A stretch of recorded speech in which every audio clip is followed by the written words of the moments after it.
And so go and look at the Gaza model, because honestly, that's exactly what is going to be rolled out in every single country eventually.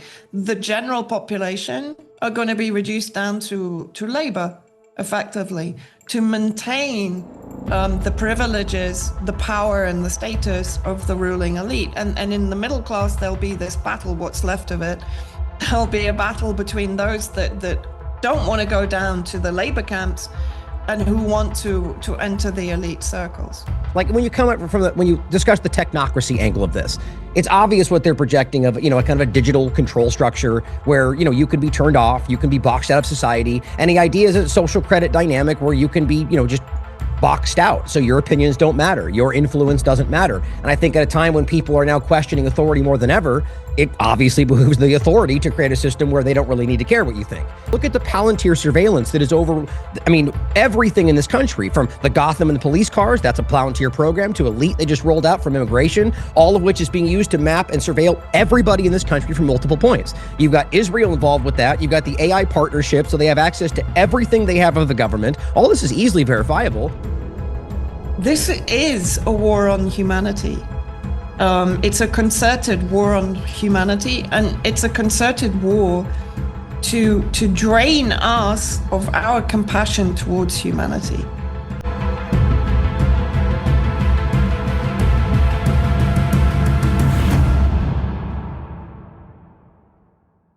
And we'll go from there. Okay. Good day, everyone. We are here today again with Sister Vanessa Beeley, but also with a very new special guest, Ryan Christian of the Last American Vagabond. I can advise everyone who doesn't know this channel to visit it.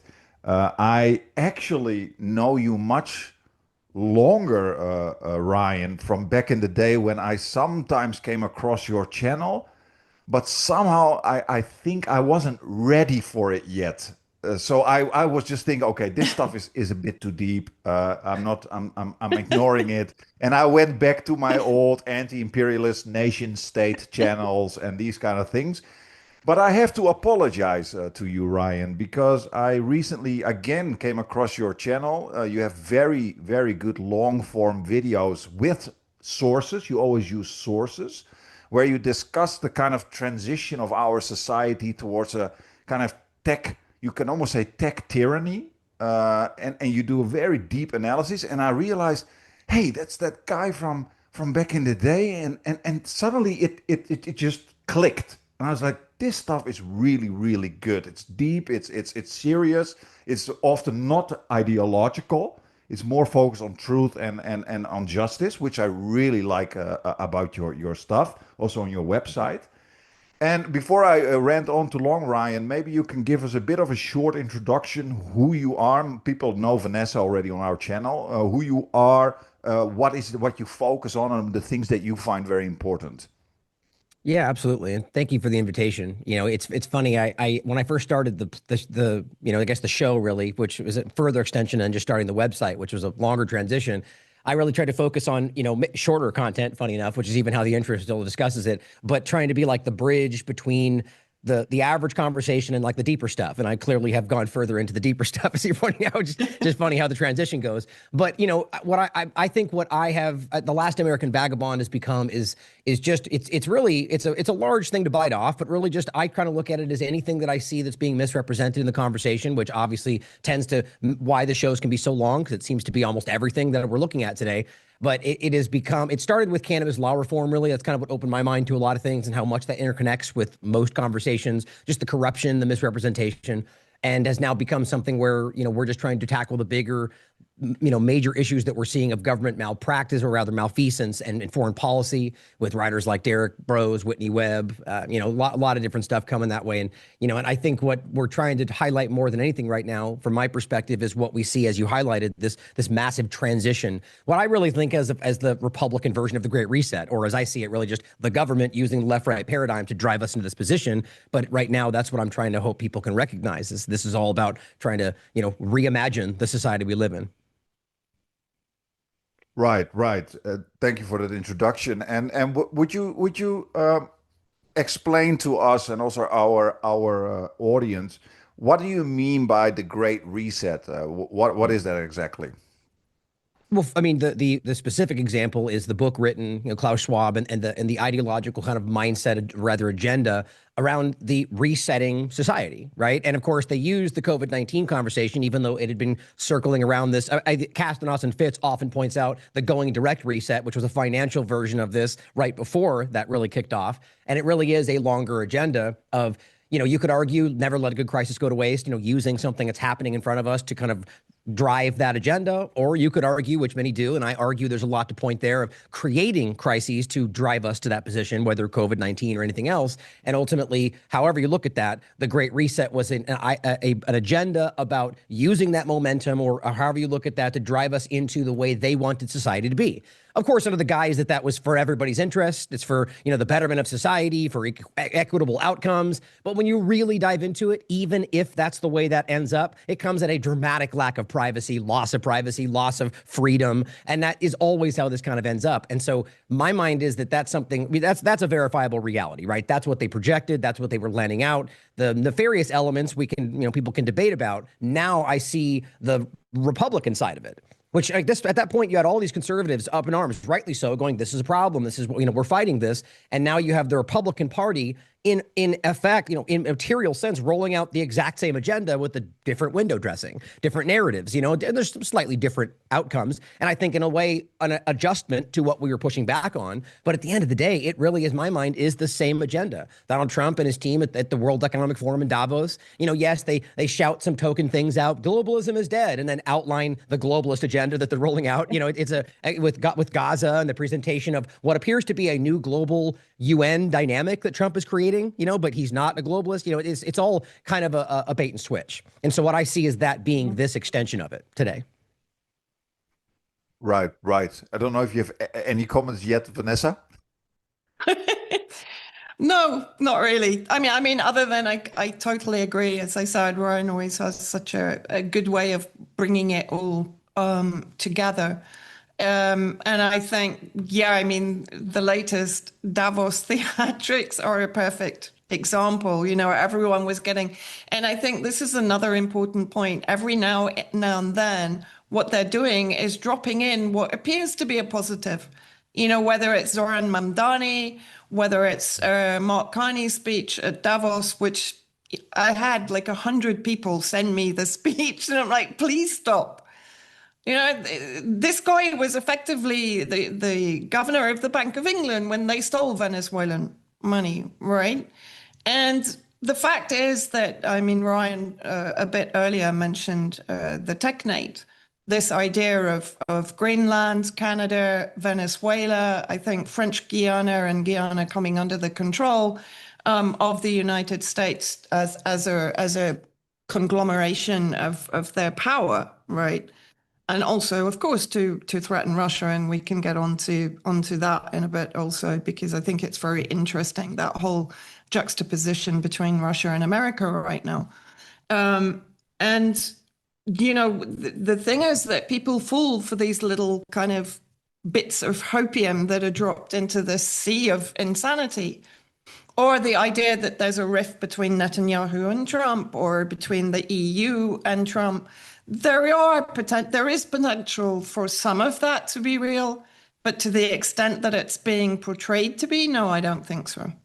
I think ultimately they're all heading in the same direction, and the nation state, as we talked about before, Karim, is not what we should now be looking at, really.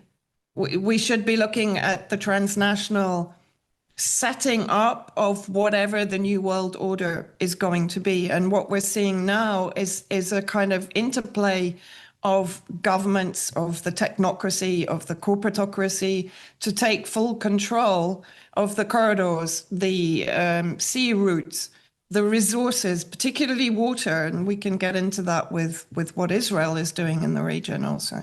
So I think it's kind of, I do have to say, and I don't know whether Ryan agrees, but I'm seeing more people now commenting in this way on social media, whether it's X, I don't go on much else, even on Telegram, they're starting to get it. I'm actually seeing them pushing back against kind of nation state narratives, or even against the constructs like Zoran Mamdani or Mark Carney's speech and so on.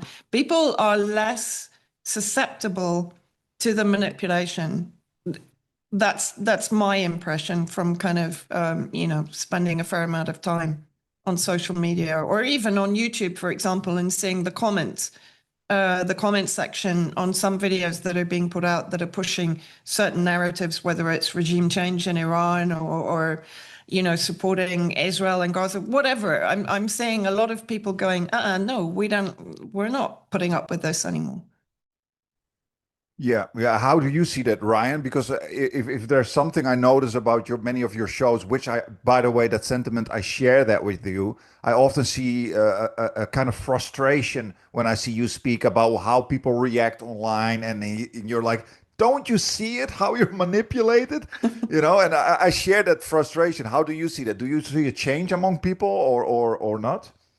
Very much so. And, I've been talking about this kind of growing awareness, during COVID-19, well before, like many different agendas, I think have inadvertently, I think so, maybe by design, but how have shaken people out of kind of this, like, blind two-party stupor. There's a lot of other agendas, but I think the two-party illusion is really a crux of this kind of control matrix. But I think that we've been watching this gradual awareness for quite a long time. And right now it's just coming full. You can look at the specifics. You could look at the conservative movement, Trump's administration, the Epstein conversation. They're drowning in their dishonesty. And it's not just my opinion. There's people that are still grappling with that, that are trying to hide from it. They don't want to see it, or it's Democrat lies or Republican hoaxes, whatever it is. But it is clear from an objective perspective that most people are calling out classically held, like the two-party illusion, the idea that authority should even exist, maybe even whether we should be voting in this system, like major things I'm seeing come up. But to Vanessa's point, in the immediacy of it, the obvious, there are people that are questioning these lies. And I think it's part of why this is all happening. It's a transition into a position, like when you come up when you discuss the technocracy angle of this, it's obvious what they're projecting of, a kind of a digital control structure where, you can be turned off, you can be boxed out of society. And the idea is a social credit dynamic where you can be, just boxed out. So your opinions don't matter. Your influence doesn't matter. And I think at a time when people are now questioning authority more than ever, it obviously behooves the authority to create a system where they don't really need to care what you think. So I think I definitely agree with what you're saying. And I think that that's something that is, I think why this has been rushed in a lot of ways as well. Oh, but my last thing I will say to what you said is I do get frustrated a lot because I fall into the trap of the conversation like we all do sometimes, where I'm on Twitter and I'm like, I can't believe nobody sees it. Then I go, oh, wait, I do think everyone sees it, but it's like you react to those things. And it's worth pointing that out, though, because that social media part of it is a huge part of how they want to draw you into what's happening, Right, exactly. And I find it very important also what you just said, Vanessa, on that we are slowly going away from this idea, at least in our corner, from this idea of a kind of battle between nation states when it comes to the world that we live in, and that we should focus more on a kind of that hyper elite, you could say, those technocrats that are transcending nation states and borders. And that also reminds me of what you just said about Russia, Vanessa. I just recently saw that Russia is committing to what is it, 1 billion to Trump's uh, peace plan in Gaza. I call it pedo plan, but you know what I mean. And then he was talking to Abbas. Abbas is of course hated by most of the Palestinians.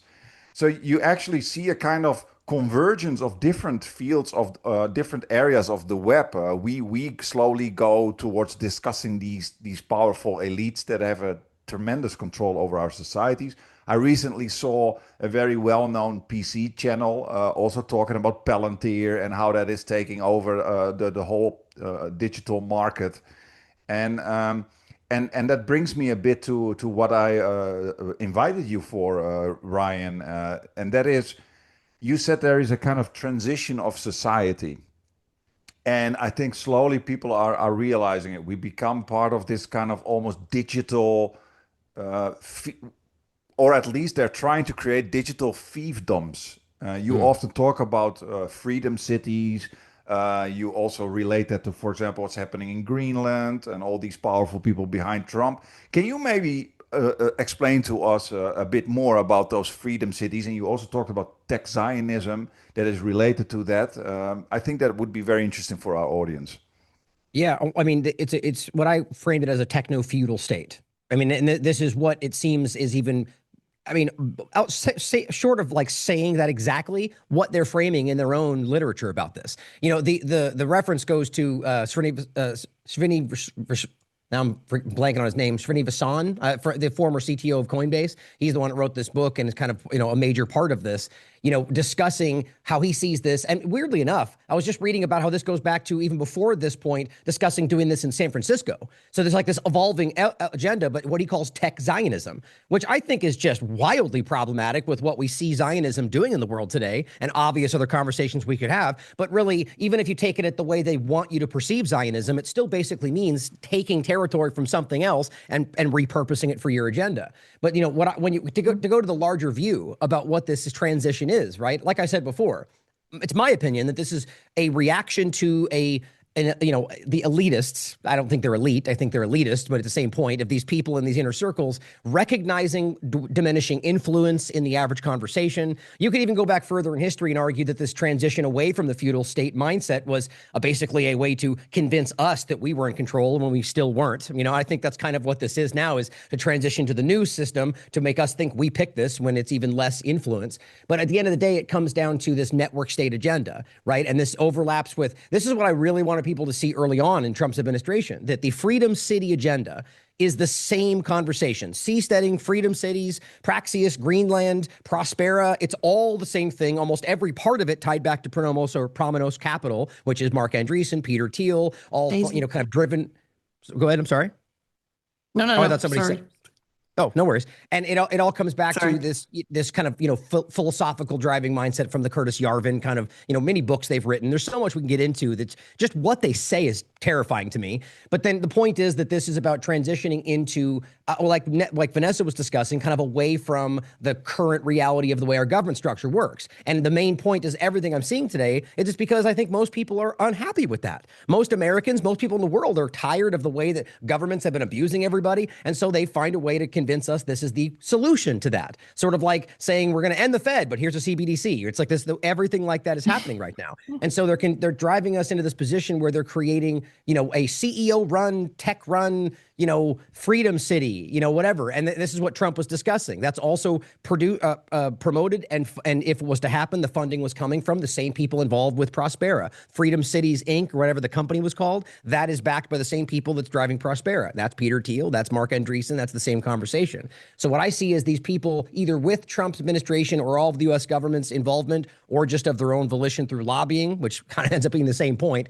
They're trying to reimagine the way our society operates. Mark Andreessen and Joe Rogan discussed literally this mindset, like trying to convince us that no, the old ideas of democracy have never worked. And I'm of the mind, by the way, that democracy's mob rule, constitutional republic is what should be discussing, or just no government really. But the point is that they're saying that your system doesn't work. What you need is the good oligarchs. That's what he actually discussed. Come to save you from the bad oligarchs. So it's like they're really showing you this transition of power, and it very well could be an illusion of the same people, or you could argue this is a different group of elitists trying to take power from another group of elitists, but none of them, in my mind, have the interest of the people at heart. And if you really dive in, last point on this, of the network state mindset of what they write, even like aside from the kind of token libertarian mindset things they throw over the top, in material, like in practice, what they're doing is the opposite. And you can see this, and I think it goes to a point of the Great Reset mindset, of you'll own nothing and be happy, despite the way they frame it. When it comes to the digital mindset, you own the keys to all of your assets, but who controls those keys? This is the way they're framing this. It's like having something in Coinbase where they can go, yeah, you can access it, but we can decide to cut you off the moment we don't like what you're saying out loud, which is happening. So it's a transition. It's an illusion of control. Vanessa, you wanted to say something? No, I think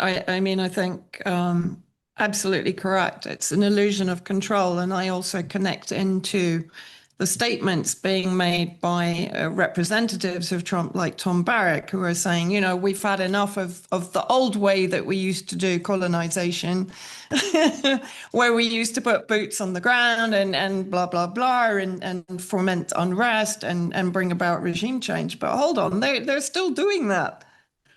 Right? Like, what did they just do in Venezuela? So I think Ryan made a really good point there, where he's saying, it's good oligarchs versus bad oligarchs, and that's very much how the narratives are being manipulated now. It's kind of still that we're in that good cop, bad cop paradigm, right? Where Barrett comes in and goes, well, I have Lebanese roots. We don't want to destabilize Lebanon. We want an integrated, unified Lebanon. No, he doesn't. He wants a Lebanon that's under the control of the IMF and the Saudis, and where Israel has free reign to take the territory it wants, to invade as far as Beirut, and where effectively they push forward with whatever the new iteration of the Greater Israel plan is. Right. So however they're describing this, and when you're talking about freedom cities, I urge everyone to watch Jared Kushner's presentation on the Gaza plan, which I've been saying for nearly 2 years now, or even longer, that Gaza is the model for the future of all humanity. So what you're seeing Jared Kushner roll out in Gaza, so you've got the so-called free zone trade areas, and then he actually described them. He didn't quite call them labor camps, or did he? I can't quite remember whether he used that terminology or not. But effectively, that's what they are, right? And then there was going to be a Hamas area where they can corral and imprison, effectively keep in a concentration camp anyone that retains any kind of resistance against the Zionist regime takeover of their territory. And of course, that's in conjunction with the billionaire complex in the United States and in the entire Zionist bloc, consisting of the Gulf states and any countries that have or are on the point of normalizing with Israel. And so go and look at the Gaza model, because honestly, that's exactly what is going to be rolled out in every single country eventually. The general population are going to be reduced down to labor, effectively, to maintain the privileges, the power, and the status of the ruling elite. And in the middle class, there'll be this battle, what's left of it. There'll be a battle between those that don't want to go down to the labor camps and who want to enter the elite circles. I mean, it's literally George Orwell Animal Farm stuff rolling out. But the Gaza model is incredibly important for people to actually understand what is incoming in our culture and society. Yeah, it reminds me of some of the words Alon Mizrahi said. He said that our society is so sick. You only have two choices. That is either be abused or become one of the abusers, and that's it. And that's exactly what you just said. And I totally agree. And it's not only we're going to be labor slaves or we're going to be sex slaves. I always say that because let's be honest. Somehow all these billionaires are or at least the overwhelming majority are part of the Epstein class. There's something deeply depraved about these people. And I wrote about this as well on my Substack. Guys, realize that now with this whole Trump peace plan, you have all these sick billionaires are running a society with at least 40,000 orphans. I said this is the wet dream for these depraved types. And like you said, that's what they want for the rest of the world, where we just become their slaves and they control everything. And Alex Karp recently said, you have to control everybody, every movement, even on the toilet or something like that. It was like this doesn't surprise me at all. You know what I mean? And I think, and I don't know if you agree with that, Ryan. I think with what we are seeing now with the whole ICE situation in the United States, that's the first step towards the Gaza model in the rest of the world. How do you see that? Yeah, I agree entirely, and I want to kind of interconnect with all this. The Zionist influence on what we're discussing. Peter Thiel and PayPal mafia and everything else in Trump's administration, as well as the Epstein connections to all of that. Both what you said, the same kind of idea, all this together, the idea that what we're seeing, some people might be quick to resist the idea that this represents the same thing. That seems too crazy. That would never happen here. It's the same kind of stuff you get every time. But for those that may not just want to see that larger, just acknowledge the severity of what's actually happening, of ICE and the transition, the national police element, the way that this doesn't seem to ever be going away. Like this is a long-term plan. And so I agree with that. I think this is a whether it's that designed for the United States or just the obvious transition, because we are watching this just since the beginning of this administration. But obviously it's not unique to just Trump, but he is unprecedented in his own ways. But since just this 2025 forward point, look at what has transitioned. Look at how much has changed. Police wearing masks all the time. I mean, we are watching a rapid decline into a, authoritarian state. I think we've always kind of been in that position. But so I agree that this is a beginning point of that. But when you look at, like you said, the point of, who's driving this?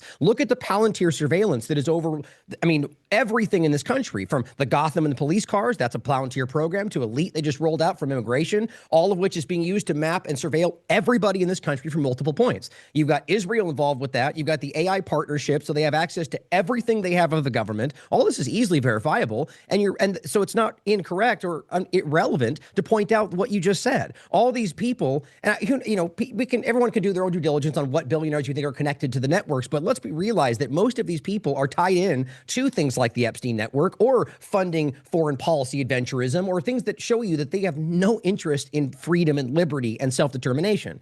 And the Zionism part of it, I don't even think we need to actually discuss this for most people in the world. I think it's self-evident what Zionism is and has been and what it's doing right now in Gaza. And if you can't recognize how alarming it is that they have a central driving force in all of this, on the surface, Palantir has a strategic partnership that they started with them in 2024 for using their Habsora lavender programs to kill people in Gaza. And they're the ones controlling how this goes. They're the ones building out the Gaza system, the technocratic government, as they call it, with digital IDs and digital money. Where are all the conservatives who said that this was everything we were fighting, who are now cheering on? It's just so confounding that this is so obvious and continuous. But I want people to see how that interconnection between all these horrible things is just self-evident. And that's why I brought up the logo Trump created for the so-called Board of Peace with people like Netanyahu and Tony Blair. It's a slap in our face, but it is clearly it's just insane, right? But it's basically a UN logo. It's the same design with just a little bit closer focus on the North American element, which, by the way, is the Technate. That's what they show in that map. And so what's crazy is that they're literally building this UN adjacent element, and that's not globalism. It's like that. Like, this is back to the same point. They're recreating all of this, and it's right in front of us.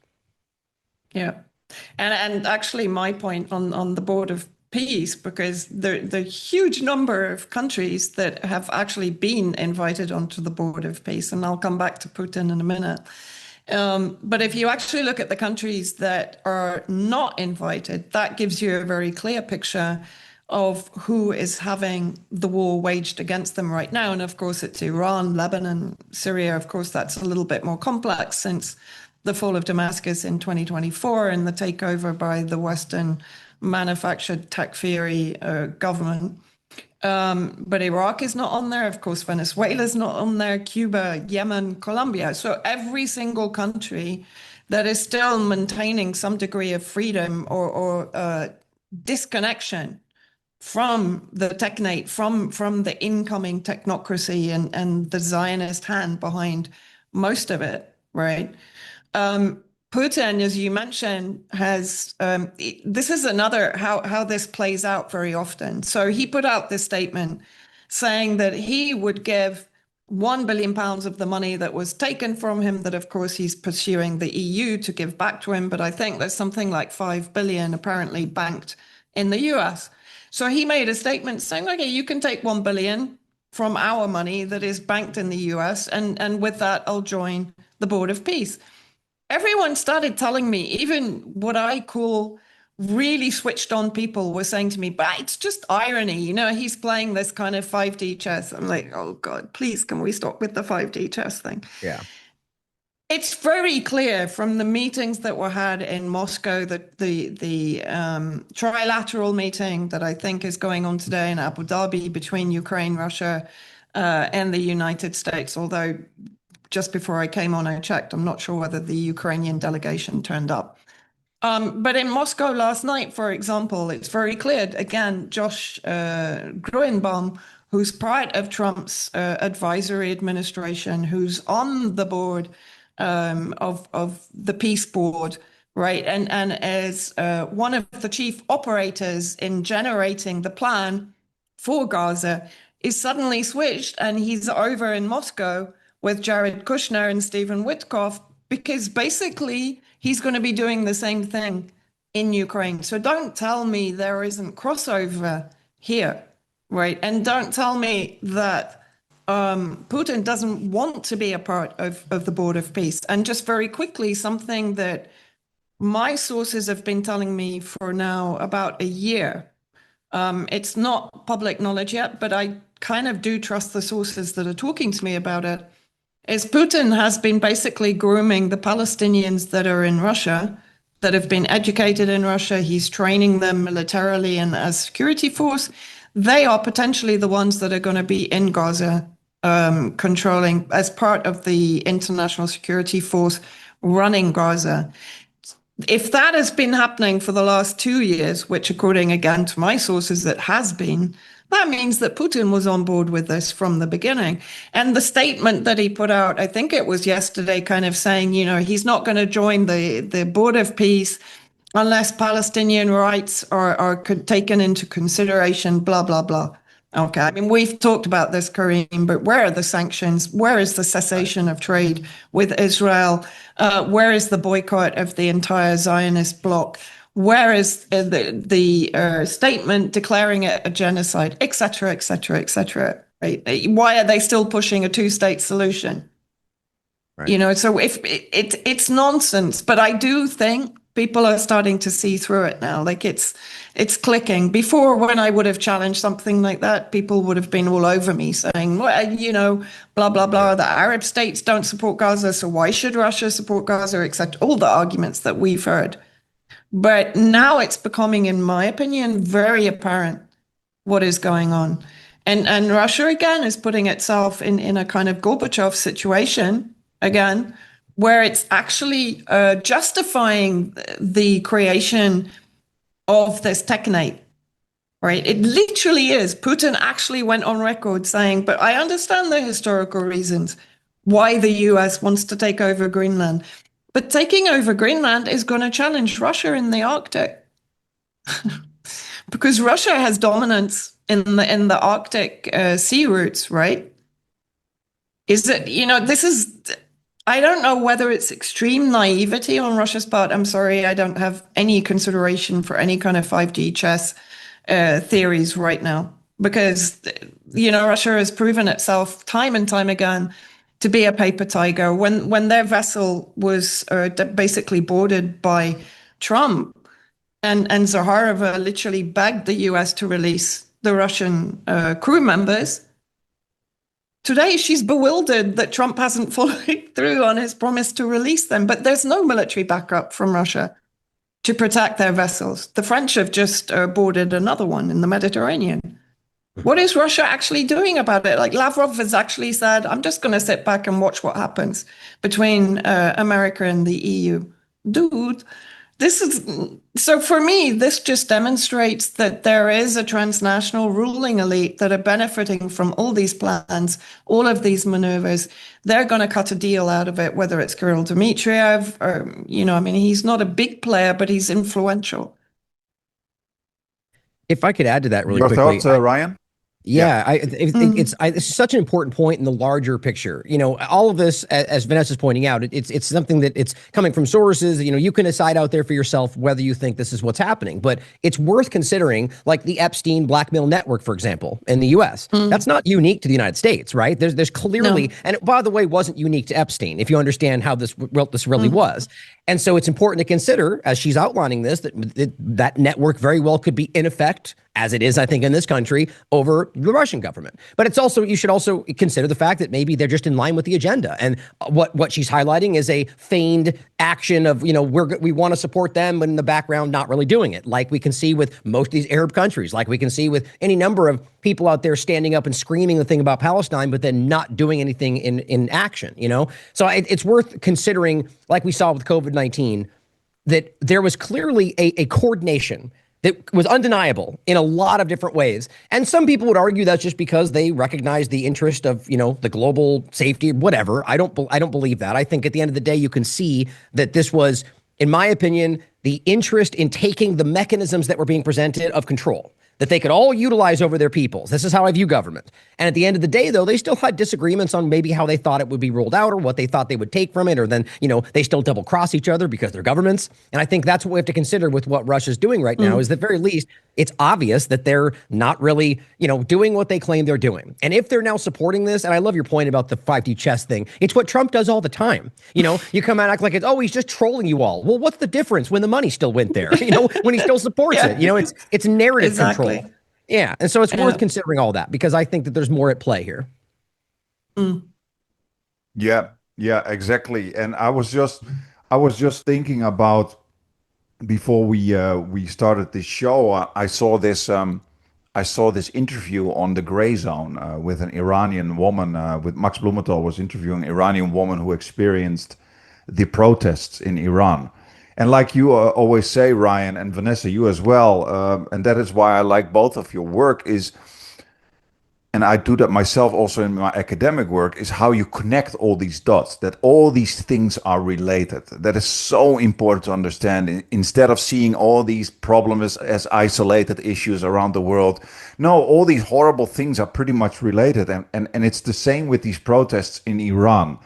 And you saw this lady, she said, we had such a normal society. You just you go out, you work, you shop, etc., and suddenly everything descended in the darkest chaos she's ever seen. And when you hear her speak, you can feel how genuine it is. She's like, we always saw that on television. We thought, oh, that's in Syria and these countries that are being influenced by U.S. imperialism.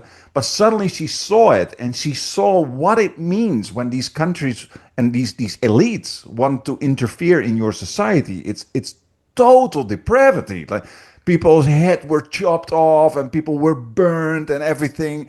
And then you realize, I just realized we don't have trickle-down economics in our society. We have trickle-down psychopathy. Like our societies are becoming increasingly depraved and crazy because of the people that are ruling us. And it's total lawlessness, total insanity. When you see that, what they were doing, Mossad and CIA in Iran, and just innocent people. And this lady also said that she said the most of the dead bodies had open eyes like this, like they were all in shock what was happening to them. These were people who were just suddenly attacked, and yeah, I don't know. I'm diverting a bit from what we were talking about, but it is related to all the things that we talk about. Because why am I saying this? What I have noticed is, talking about the 5D chess thing, Vanessa, is I noticed that even today, and this frustrates me a lot, is people keep defending ICE, for example, for shooting a woman blank in the face. People are defending Trump's decisions. People are defending Putin. And I'm like, guys, are you not seeing what's going on here? That can happen to you.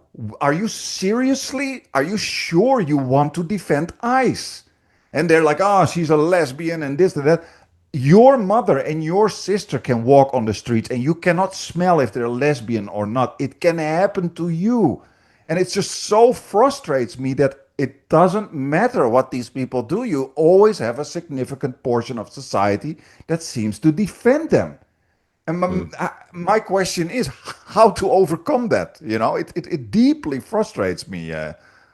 Yeah. Well, I'll say just that I think I agree with your point. And I think, kind of what we were pointing at earlier, I think it's worth always considering whether or not it's the reality that rather just the obvious point that there is a lot of manipulation, right?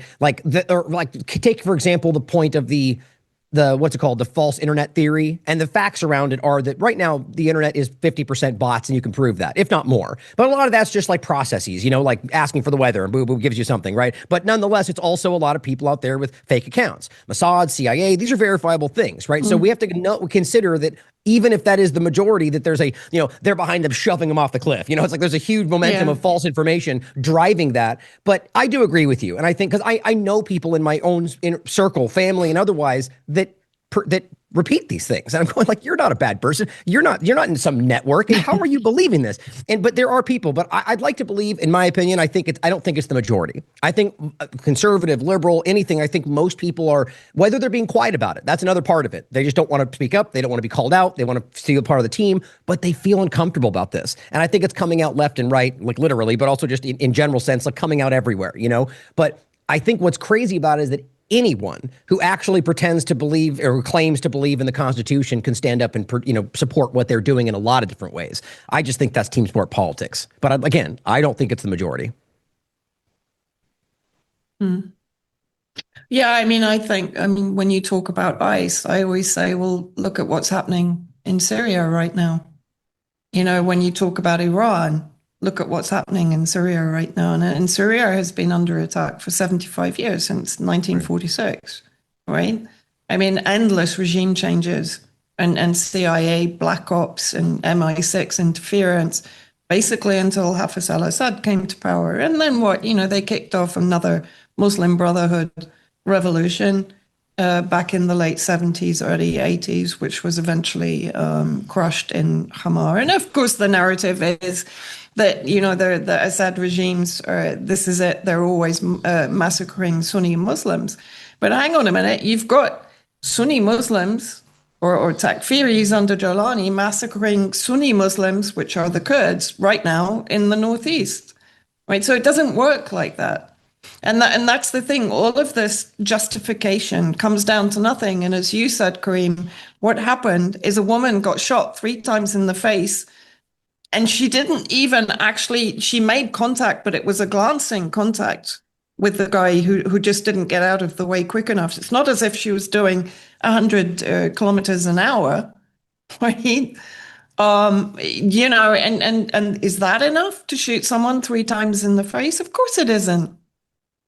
And the thing is that what's now happening also, I was thinking about this morning, we're getting so flooded with narratives right now. There's a war here, there's, Venezuela, Colombia, Cuba's under threat, Iran, we're just on kind of delayed time really until I think a major aggression is started against both the Yemen and Iran. ISIS is being dispatched into Iraq to take on the resistance there. Like basically Israel's job right now, if there's a major aggression against Iran by Trump, Israel's job is to contain the resistance reaction in the rest of the axis. So what does that mean? It means Hamas, it means Hezbollah in Lebanon, it means what there is of resistance, which still remains inside Syria, in Iraq, and in Yemen. So potentially it's gonna potentially be a regional war. And my point is that people are so saturated by these narratives. There's violence everywhere. You kind of forget the human aspect of it. It's too much. People are overwhelmed by it. So you forget about the kid that is getting raped in State Amman jail in Israel. You forget to focus down into the human perspective of it. And I'm really glad you mentioned that from the lady in Iran and the visual aspect of what is going on. People need to remember this is a war on humanity. It's a concerted war on humanity, and it's a concerted war to drain us of our compassion towards humanity. Because it's too much. I understand it. I mean, it's literally live streaming 24/7.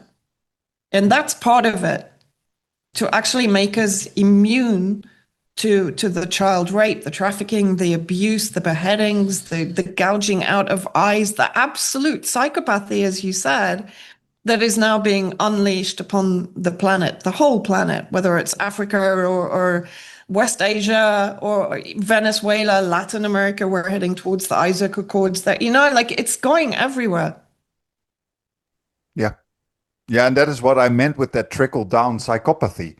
It's Yeah, these people are so incredibly unhuman, to use a yeah. bit of a weird word, but they're so depraved, and it's going so fast all of a sudden. It's sudden. It's you almost see society collapsing in front of your eyes. It's so depraved. It's so extreme all of a sudden.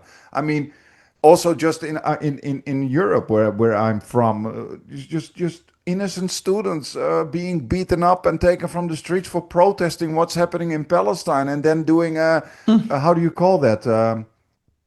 I forgot the word that they don't Hunger eat. strike. Hunger strike, Yeah, the hunger hunger strike. strike. Yeah. That they're doing hunger strike and that the government just lets them die, pretty much. Mm. I heard that they stopped doing it because things Yeah. were getting too extreme. But it's so unbelievably depraved. I think many of us did not realize that a society can just collapse so quickly and so visible. I mean, who is even talking about Bondi Beach right now? Everything's happening. There's Yeah. so much happening that people are not even thinking about it anymore. Whilst back in the day, you would speak about these things for like what, 6 months, a year. You know Yeah. what I mean? So yeah, I don't know if you have anything to say, Ryan. I'm just a bit rambling on here. No, it's very interesting to think about that. Whether Bondi Beach or any number of events that are like moments ago in the news cycle, and it's just they don't Mm. even exist right now. And I think that that's a condition of the deliberately the 24-hour news cycle, just the now nonstop Yeah. narrative management. So it's so things can be massaged and leaned into. Elon Musk can go 100% correct. Look over here and drive the conversation, where he captions his tweets and just drives 7 million views to whatever he wants you to look at. And, that's easy to control the flow Mm. of the conversation. But what I would point out, though, and I think it's worth considering, kind of where modern day terrorism comes from, which I think is pretty academically proven to be Zionism. And you can understand how this was Mm. really created.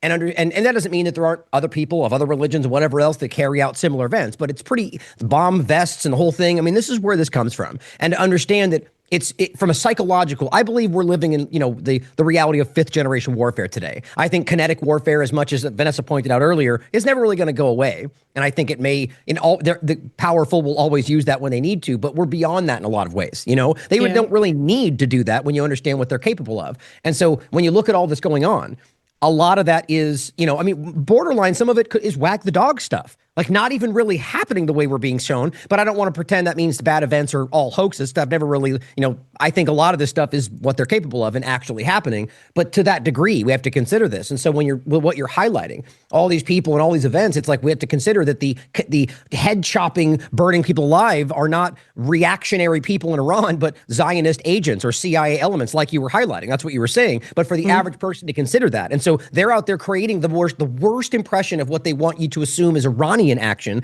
So then they can point to it and say, well, that's why these monsters have to be stopped. And it's the same thing they do everywhere. Every single continent they've been involved, either country they've invaded and been involved in, it's the same outcome. So it's again worth considering that we're being played into that position. Go ahead. I think also, sorry, just really quickly on that, and another important point to add into what Ryan just said, that of course also feeds into the migration narrative, which right now is turning, British people against British people, effectively, citizen against citizen, because the migration issue is getting blown out of all proportion. And the elements, and this is like a very difficult one because it's a very emotive subject, to be honest. And it's not all Tommy Robinson extremism, which of course was also created by the Zionists.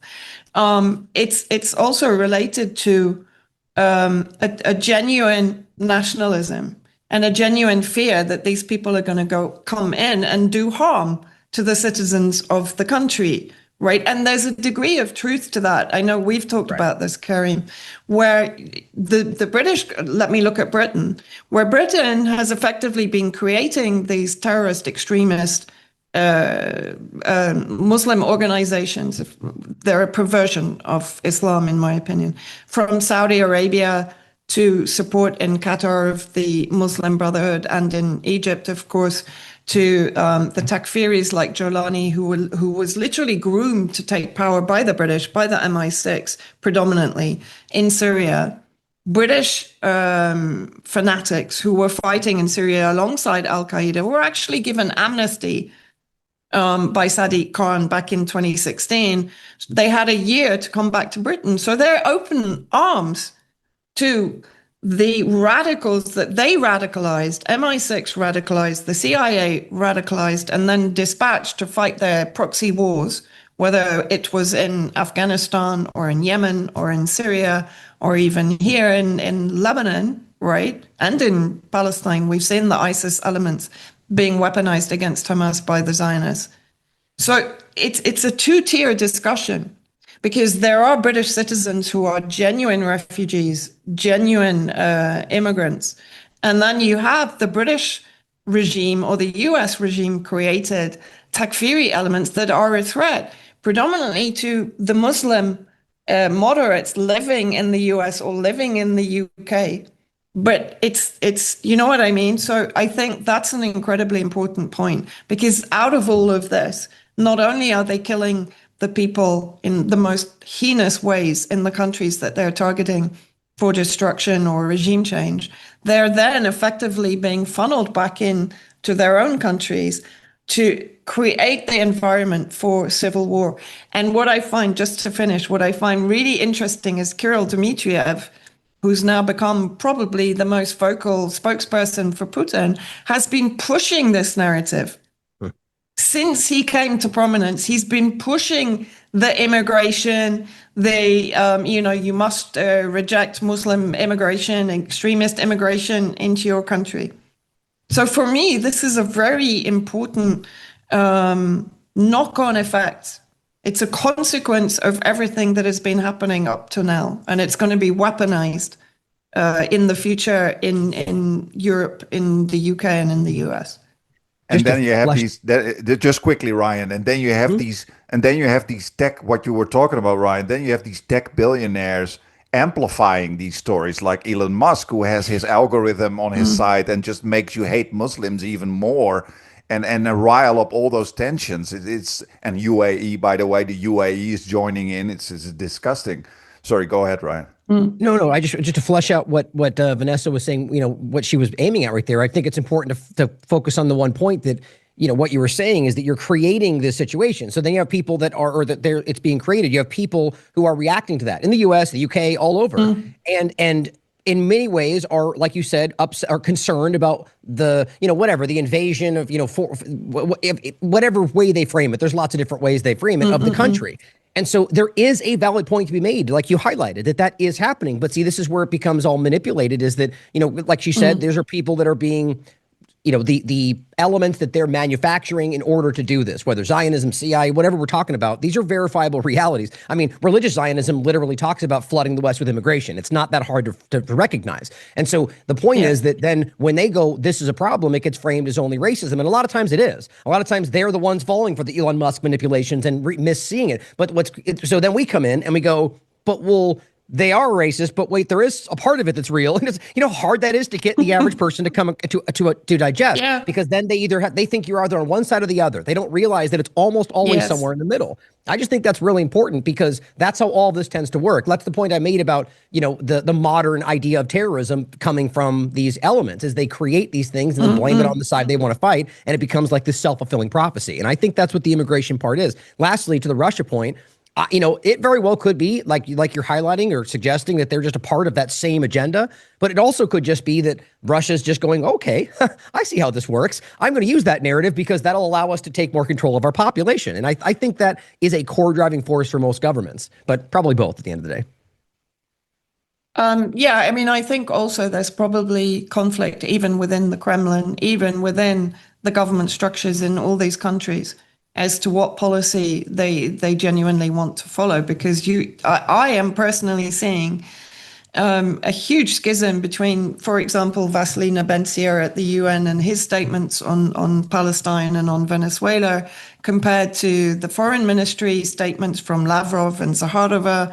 We talked about Zaharova literally thanking the US for, after its piracy, after the foreign ministry were putting out statements saying this violates international law, blah, blah, blah. And then Zaharova comes out actually thanking them for promising to release the crew members, right? So there appears to be greater disagreement between the various elements, whether it's military in the Kremlin. Dmitriev is obviously in conflict with other members of Putin's advisory board, but he's being given prominence. So that raises questions in my mind.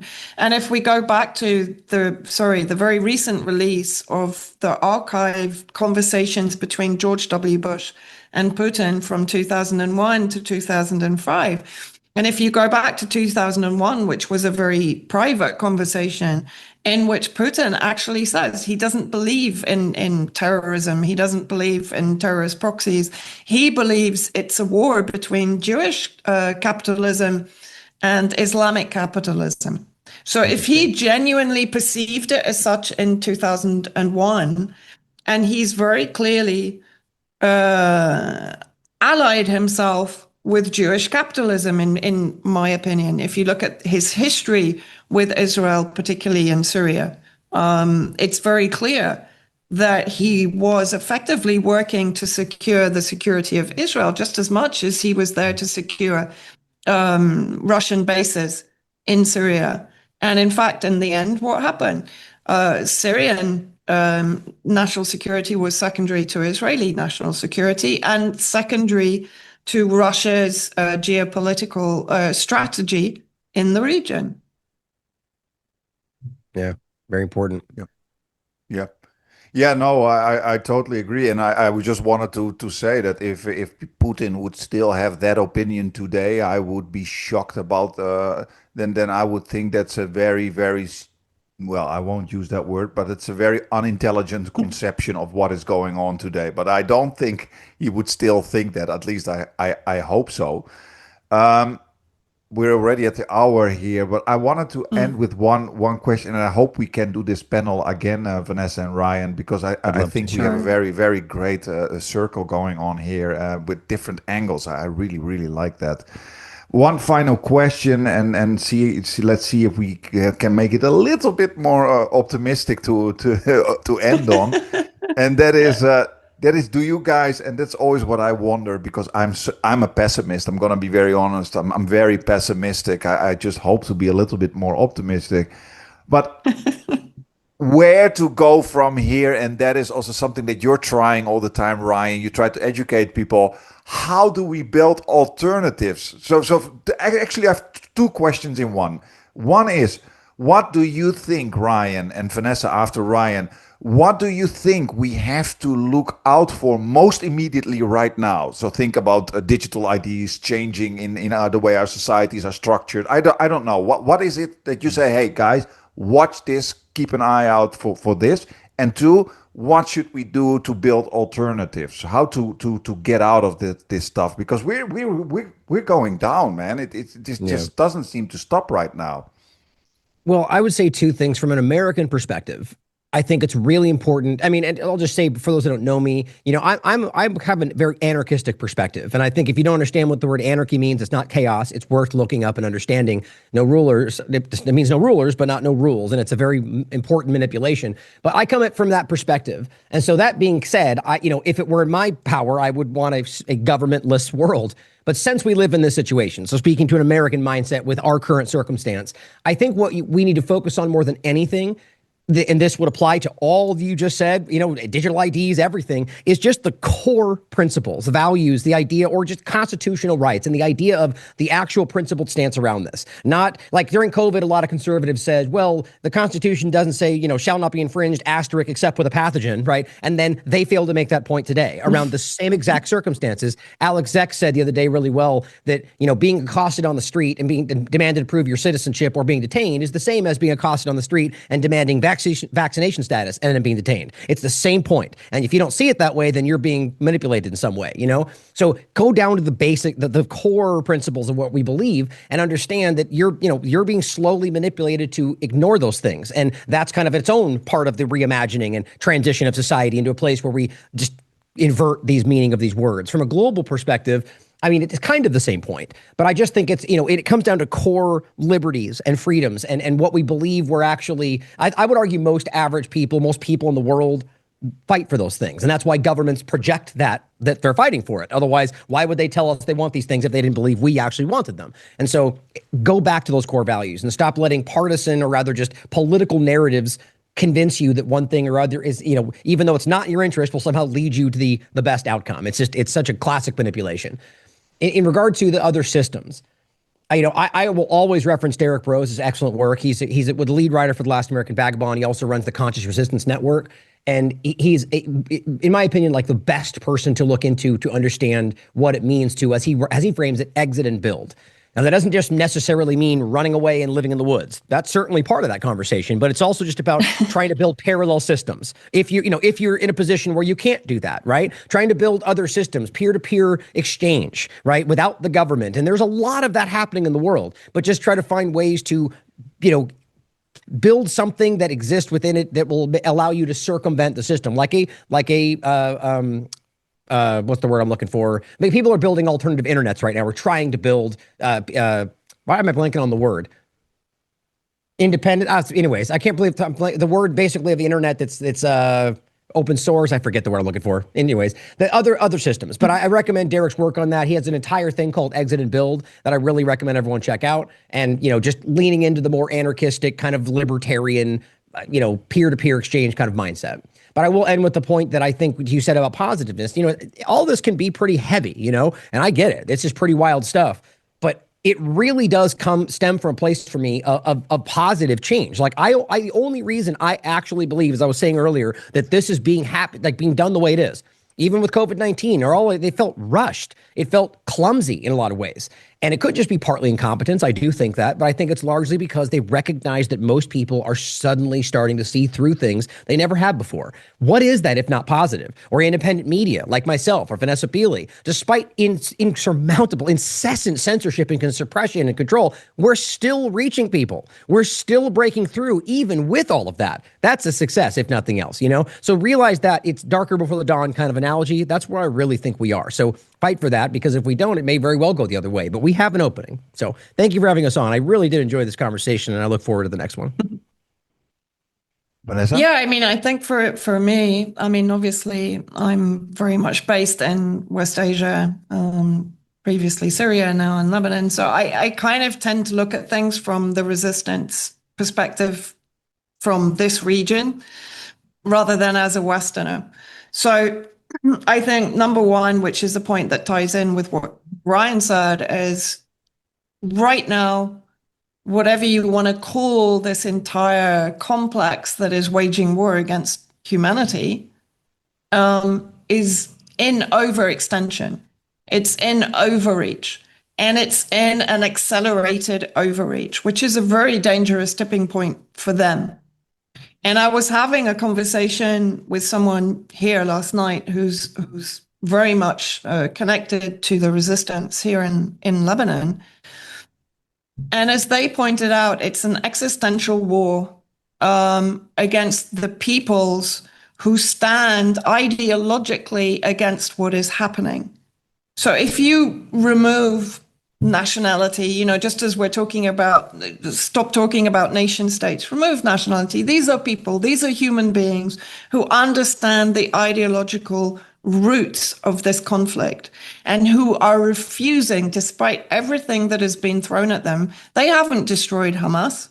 Hamas is not disarmed. It's not going to be disarmed. The Palestinian people are never going to give up on their cause. How many millions of Palestinians are in diaspora? They're going to have to destroy all of them, right? Or absorb them somehow into the technate, into the corporatocracy somehow, which of course they've been trying to do for years through soft power, through the NGOs and so on. That's another aspect of this hybrid war.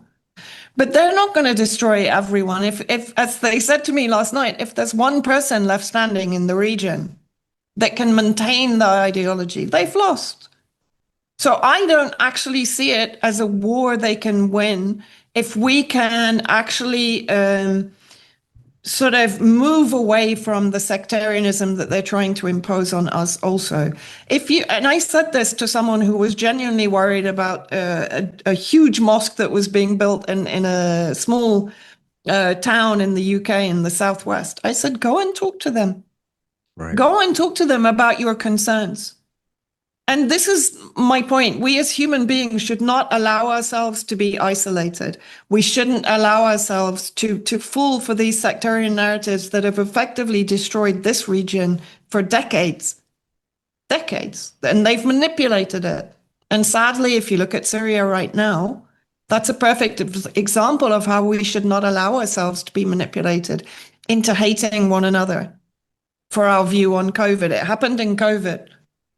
So everything that is pushed through as policy, which is designed to divide us, don't let it divide you. Even if you disagree with someone, you can talk to that person if that person is genuine and, not, as Ryan said, so many of the people on social media are now effectively paid by the enemy to push narratives, to fight against the narratives that we're trying to introduce, etc. But so for me, the positive side, knowledge for me is not it's not doomsday. Knowledge is empowerment. Understanding the situation is empowerment. People like you, Karim, or Ryan, myself, all of the people that are trying to actually enlighten people to a point where they're free of the manipulation, and then they can find their own way forward. So for me, I never see it as kind of blackpilling people anyway. I see it as empowering people. And that's the thing. Accelerated overreach, they're in a precarious position. Unification of the resistance axis, whatever country it's in, and understanding of who the enemy is. It's one enemy for every single people on this planet that want to maintain humanity and freedom of choice, thought, speech, right? Don't allow that manipulative ideology to infect you. Just as, you fought against the COVID narratives and so on, you've got to fight against the immigration narratives. Anything that is designed to divide, don't allow it to.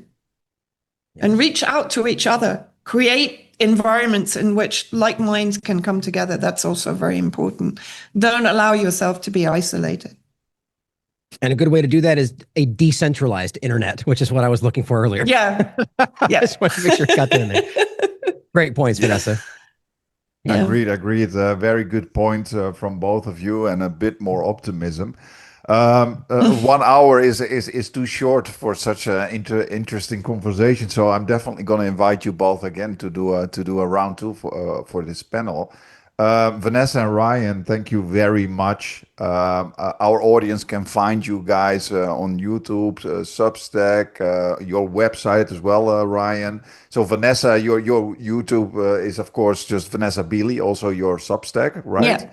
So Vanessa, like everything I said, one of my favorite geopolitical analysts, so everybody go there. Ryan Christian, you have the Last American Vagabond, but now it's called a YouTube Censor Steal-Off, if I'm not mistaken. Correct? Oh, well, that's my, so we did a thing called Pirate Channels. I was censored on YouTube a long time ago, but we had 100,000 plus subscribers. And then we got censored again with about a 50,000 plus subscribing base. And I just decided I'm not going to do that anymore. So what we do is pirate streams. People send me their YouTube channels and just allow me to stream through them. And so I just type that in there to put it on there. And every so many shows, they delete the new one and I jump to another one. So I recommend people go to thelastamericanvagabond.com or our Substack, which is TLA Vagabond at Substack. And really just the source. I think that's important because I think these platforms come and go. Hopefully the sources will stay. Okay, great. All right, then thank you very much, and up to the next one. And for now, I'm gonna say good night because it's here already past 12, past midnight. Oops. All right. Well, thank you. I enjoyed it. See you guys. See you next Thanks. time. Bye, guys. Bye.